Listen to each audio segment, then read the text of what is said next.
Hey guys, welcome to Podiatry Practice Mastery. Don here. I want to talk a little bit about making new habits. I know this is something kind of a challenge I've struggled with in the past, and there was a good book that came out a while back called Atomic Habits, and it really helped me to start with this whole habit thing. And for those that haven't had any habits, I think we have tons of habits. We just don't consciously make them.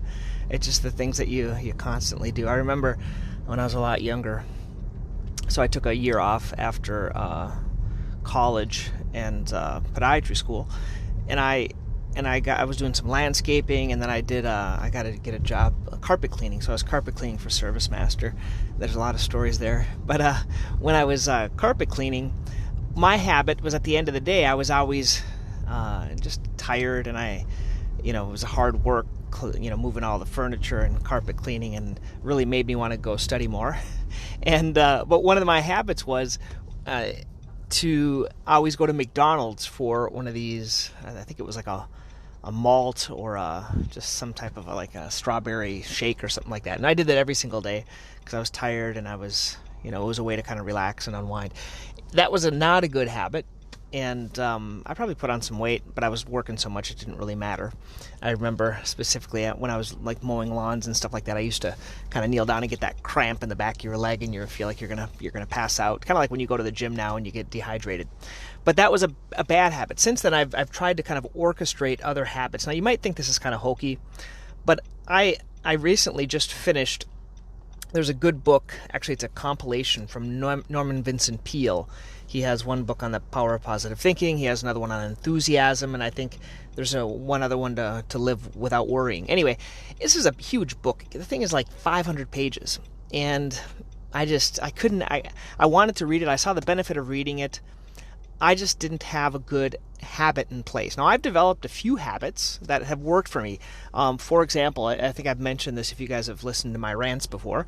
On Mondays and Fridays are the days that I do a boot camp workout, and that's when I go in my jacuzzi afterwards. Okay? So I find it's easier to place habits at the beginning and the end of your day because that's when you'll have the time to do it. So if I wanted time to read, that's the time that I'm going to have, either at the beginning or the end of the day. So I decided that I was I want to read something good. So every morning I kind of have this habit, and I added to it because I was reading. I think it's a Compound Effect is the one I'm reading now. They recommended it, and you always know about it. I just never tried it in terms of reading.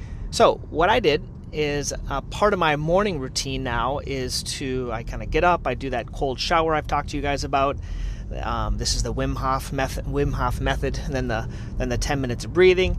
Then I read the Bible to get through it in a year, and then I read 10 pages in a good book, and then I do a gratitude journal. That's I know it sounds like a lot of stuff, but it really has a positive, and it's all kind of purposeful. It all has a good purpose for me.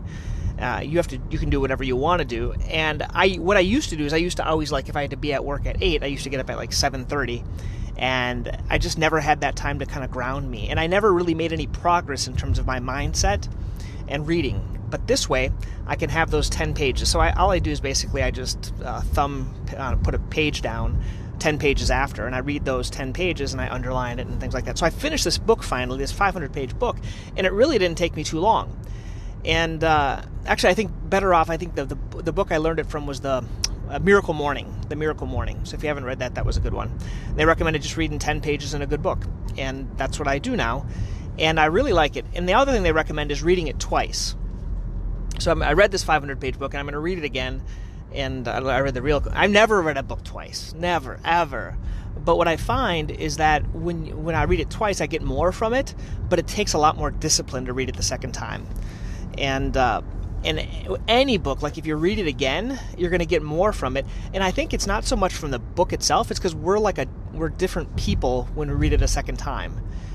Even though the book stays the same, I think our insight or our perspective on that book is different. So that's the way I've added this new habit. So I have this. It's called habit stacking. That's what they call. You do one habit on top of another. And then as I'm reading this other book called The Compound Effect right now, it talks about tracking. Now, I'm not a very good tracker. I've tried tracking things. I tried tracking kind of what I eat. I tried different types of tracking. So I'm slowly trying to build this habit up too. Okay, so what do you do when you try to build a habit? You try to do just the easiest, simplest little thing you can do that you can just be consistent with doing.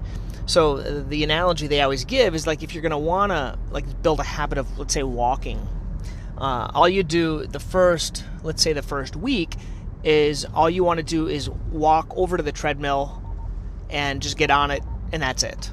So you do that for a week. Just walk to the treadmill, stand on it, and don't even go. And then eventually, as you develop a habit of going there every morning at the same time, you're eventually going to, let's say, walk for a minute, and then you just continue to increase it so it develops into a habit. So what I'm doing with this notebook thing, basically this tracking thing, they say to track stuff for 30 days just to be aware or kind of be conscious of it. So there's one area that I'm wanting to improve on. It's in my spiritual life. I'm wanting to improve on something, and I'm just kind of tracking it. And I have this little notebook in my pocket today, and basically the first week here I'm just going to basically try to just get in the habit of bringing this notebook with me, and then the next habit will be kind of writing a little bit regarding whatever I'm going to do. It reminds me, I think Thomas Edison, I think he did something similar. Like he was trying to work on virtues in his life. He had these 12 virtues, and every month he worked on a different virtue. I think it's something kind of like that, but it's just making us be aware. When in the book, what they're talking about is a lot of people do this for like food, so you can track your food, and you have to write down all the crap you eat, or write like in terms of spending money if you want to spend less money. But you can track anything that you want. It's usually recommended to just do one habit change at a time, because if you do multiple, you're just not going to do anything. So I always say, once you get one kind of under your belt, then you can do another, and once it can kind of become automatic. Another thing that works really well is to stack them, meaning you have a certain time of the day where you do these things. Now, this has really kind of been an eye-opener. For example, if you want to read 10 minutes in your book, the one that I recently did, I can't do it like at 7 in the morning today, and then at noon tomorrow, and then put it in my backpack for work the next day, and then at night. It's just not going to work. So if you can have it like the same exact time, it just works it makes it a lot easier. Either have a certain time or a certain place to do that habit. So those are a couple of the good books that you might want to consider for developing habits. This is a kind of a progression. I've read about this stuff for years, I'm sure, as everyone has. But then just like taking the small little steps to applying it, I found good benefit. Like reading this book has really helped my mindset, and that's where I'm going to kind of continue, and I'm just kind of sharing this journey with you guys. Okay, have a great day. Please join Podiatry Practice Mastery.